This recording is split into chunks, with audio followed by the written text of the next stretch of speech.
Welcome back to my channel. Today's video is a little bit different from my regular other videos. It is inspired by one comment that one of you has made on my previous video on YouTube, which you have asked, can you make one video on how we can share the report with a non-pro external user? Which I suppose you are referring to a free account. And since in the previous video, I have already explained how to share the reports with external users, regardless of their licensing plan, I thought that you are actually referring to Gmail accounts or Hotmail accounts or in general, a personal email account. A very similar question has also raised in a subreddit under the video that I shared on Power BI subreddit, where Notepad Warrior have asked if it is possible to add external users with Hotmail accounts, etc., etc. These questions have inspired me to dig deeper about if it is possible to create a Power BI account with a personal email address such as Gmail, Yahoo, Hotmail, etc., etc. When I dig deeper, I found a lot of videos around that, but the two videos that stood out from the crowd for me are from Adam Saxon from Guy in a Cube, and the other video was from Chandu. I'll share the link of these videos down below. While Adam Saxon and Chandu both are doing a really great job explaining how you can use your personal account to create a Power BI account, look, by design, it is not possible.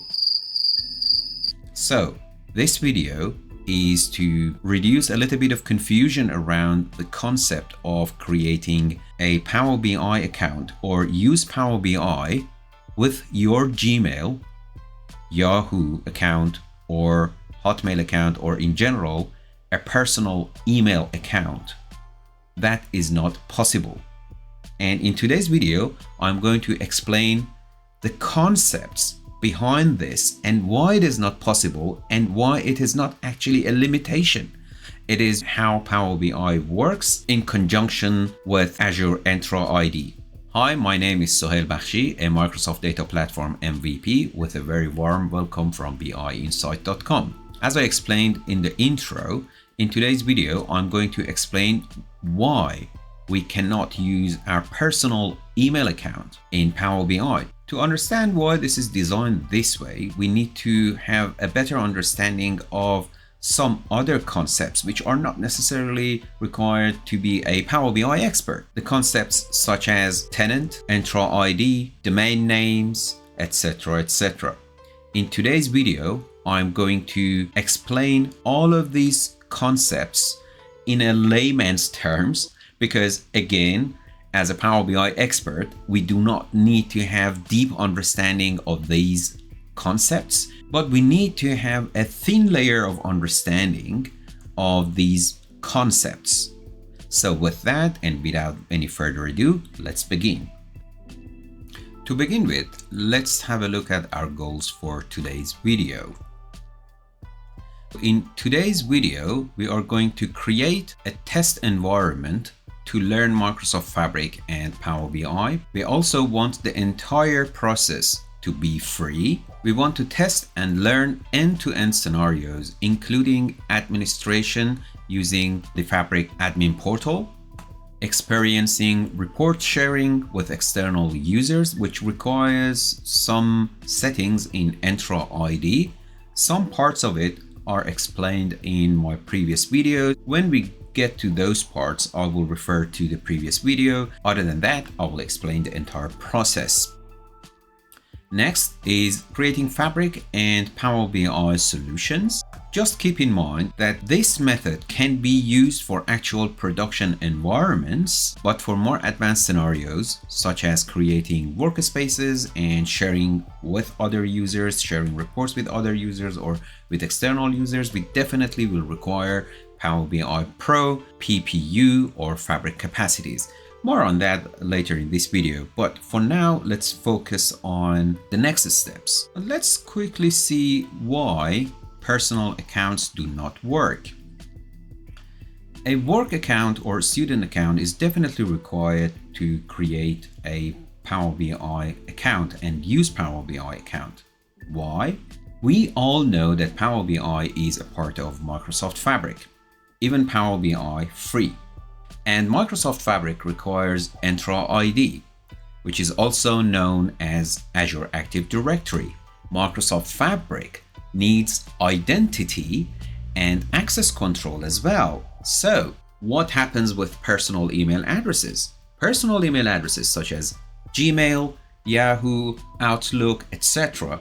are not linked to Entra ID. So, identity and access control with personal email addresses is not possible. Therefore, a work or email address is required. Now, let's see why this is a true statement and why Power BI works like this. So let's discuss some terminologies. Microsoft Cloud is huge and it covers a lot of use cases and scenarios such as business applications. D365, Power Platform, and Microsoft 365 are some business applications. Every single one of these business applications are actually very huge, and we have experts in every single one of these. Digital and app innovations such as app modernization, integration with AI, sustainability and stability. Azure infrastructure, which is again another huge area, which includes Azure virtual machines, Azure storage, Azure networking, Azure firewall, and so on and so forth. And it also includes data platform. And within that data platform, we have Microsoft Fabric and some other data platforms on Azure, such as Synapse Analytics, and so on and so forth. Within the Microsoft Cloud, we need a tenant, which is called Azure Tenant. And an Azure tenant requires identity management. Within Microsoft Azure, we have Entra ID, which is the identity management service. In Microsoft Azure, we can have multiple Entra IDs within our single Azure tenant. Every single Entra ID can be linked to a primary domain, which is the on Microsoft.com, which is mandatory, and we must have that. And we can also assign some custom domains to our Entra IDs. And that is exactly what Adam Saxon is also showing and explaining in his video. And a custom domain name is something like your website, something like datavisioner.com or biinsight.com. And you can link these domain names into a single Entra ID. You can have multiple Entra IDs, as you can see on the screen. But here's the thing. What is actually a tenant?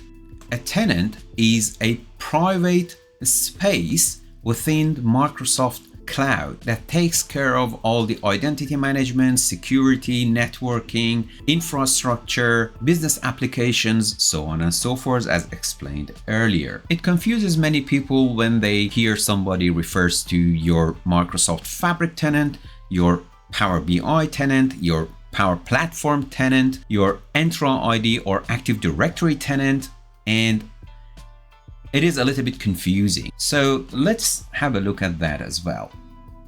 So the question is, how many tenants do I have? And what do people really mean when they talk about Entra ID tenant or Microsoft Fabric tenant or Power BI tenant? In reality, these are all referring to a single tenant, which is your Azure tenant. With that, let's dig a little bit deeper to the question that we asked earlier in this video: why personal email addresses would not actually work with Power BI. A tenant needs identity and access management. That's what we discussed before. We have Entra ID 1 and Entra ID 2 linked to our tenant. We created these services and we set up these services.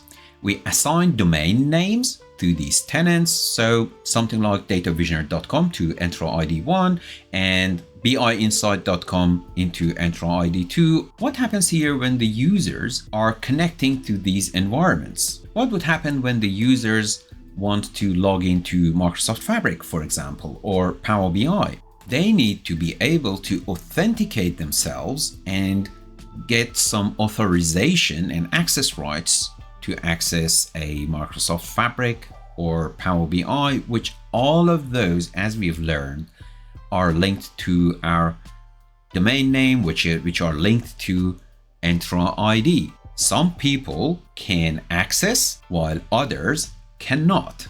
So if you are using a personal account to connect to a domain name, it is not actually under your domain name.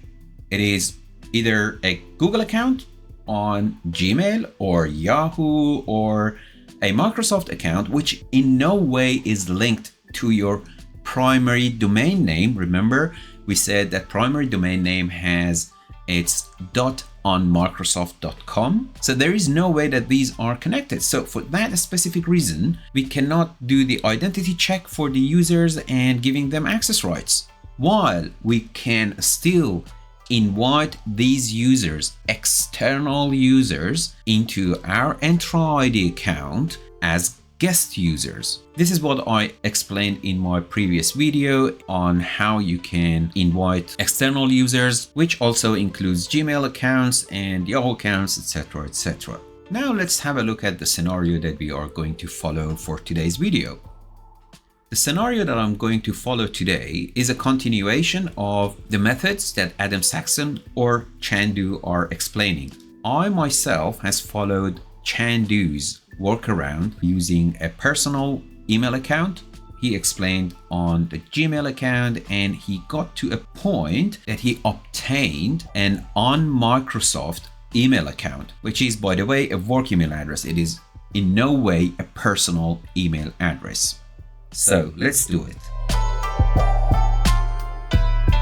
To ensure nothing is cached, I used a private window on Firefox and I type app.powerbi.com, and from there I use the email address that I have created by following Chandu's video, which is sohailbakhshi@pbiffabric-test01.onmicrosoft.com. I click submit, I enter my password and click sign in. At this point, it says the security defaults are enabled and your organization requires multi-factor authentication. So I have to go through the process, which I fast forward from here onwards.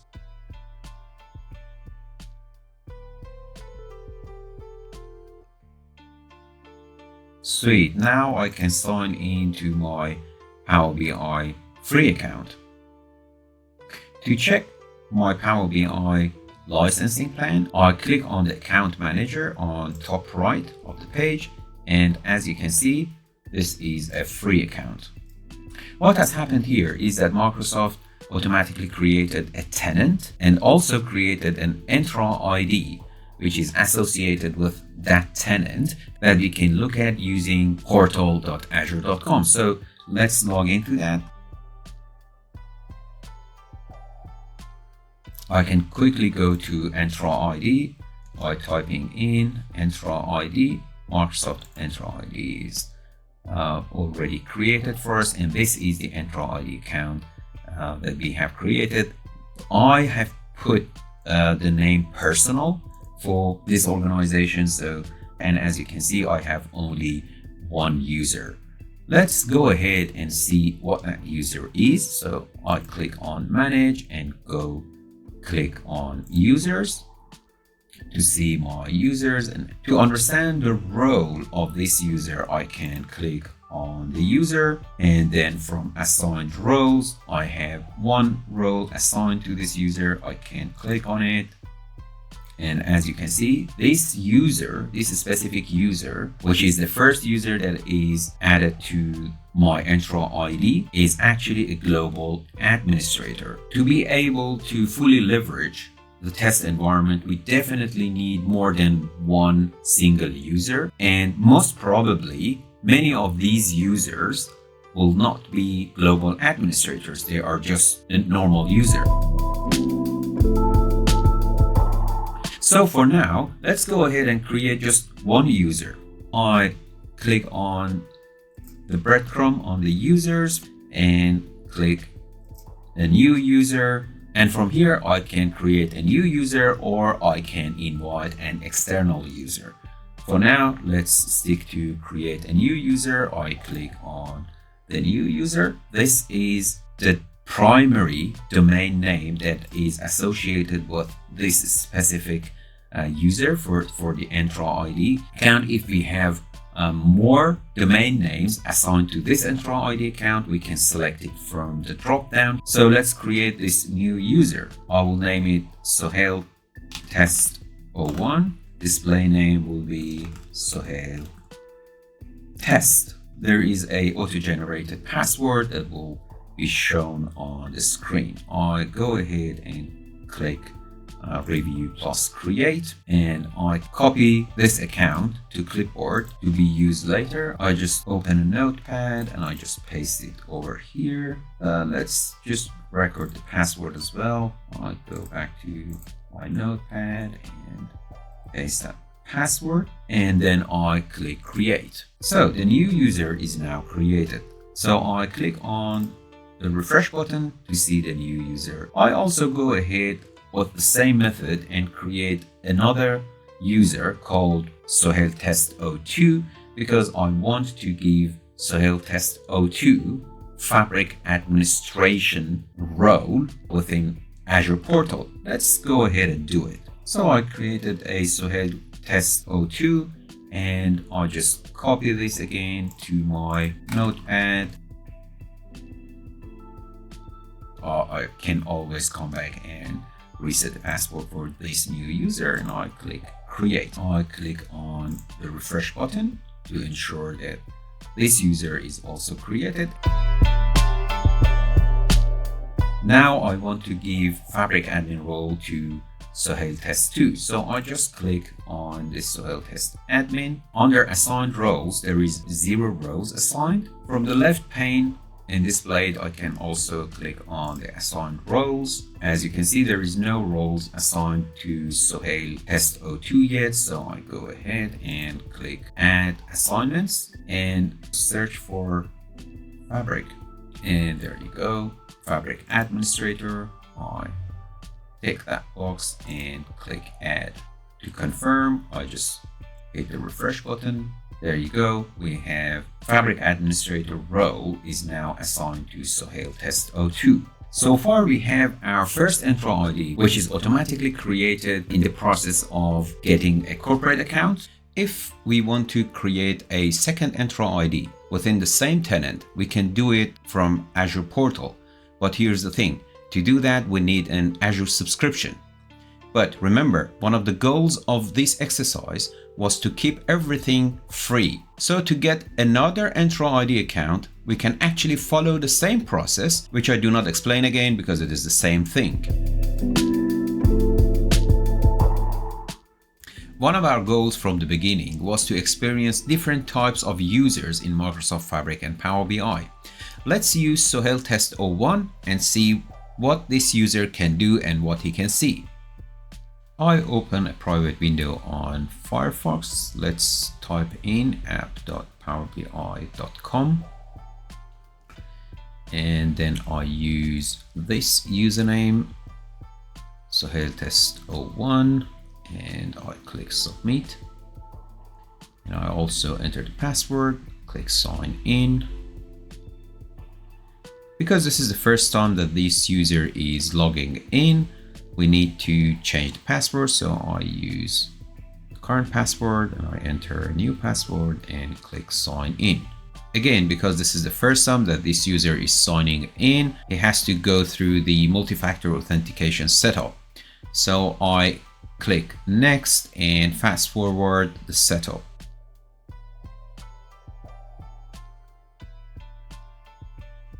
And now I'm logged into my Power BI. Now let's click on the settings and go to Admin Portal. As you can see, this particular user doesn't have the rights to make any changes in Microsoft Fabric tenant, which means this user is not an administrator. It is just a regular user. Now let's use another private window and log in with the second test user account. So again, I open another private window and I type in app.powerbi.com. From here, I just fast forward to log in to Power BI with Sohail test user 02. Now I logged into Power BI with the second user. Let's have a look at his access rights. Click on the settings and then admin portal. As you can see, this user can set up the admin portal settings, which means it is a Fabric administrator. So far, we have created a new tenant and created two users within that tenant. One was a regular user and the other one is a Fabric administrator user. So the Fabric administrator can configure our Fabric tenant. Regardless of the type of the users, if we want to use any features that are considered as a pro feature or a premium per user feature or Microsoft Fabric feature, we definitely need to obtain the required license for it. For example, if we want to create a new workspace, it is considered as a pro feature. So we definitely need to obtain a Power BI Pro license. But here's the thing, we can opt in for trialing any of these licenses, Pro, PPU or Microsoft Fabric trial. Let's quickly find out how to enable any of these trial licenses. Let's start with the Pro. As stated earlier, corporate workspaces are considered as a pro feature. So let's go and create a new workspace. To do so, I click on the workspaces and then click new workspace. We just type in a name for the workspace. Let's type in Power BI Pro. Ignore this premium capacity setting. Now I click Advanced to ensure that the licensing model is selected as Power BI Pro. Similarly, as you can see, I can select Premium per user and this workspace will turn into Premium per user and I can start the free trial for Power BI Pro or Premium per user with the same process. So I click Try Free and then click Got It. And after a second or so, the free trial appears on top right.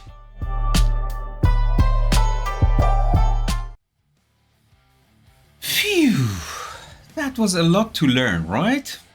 So in this video, we have learned about some concepts such as Microsoft Cloud, Azure Tenant, Entra ID, how to create users within Entra ID, and why we cannot use a Gmail or Yahoo or Hotmail email to use Power BI or Microsoft Fabric. We have also learned about Microsoft Fabric Administrator and their access rights. Last but not least, we have learned how to enable trial for different Power BI and Microsoft Fabric licenses. I hope you have learned something new in this video, and as always, thank you ever so much for watching and catch you in the next one.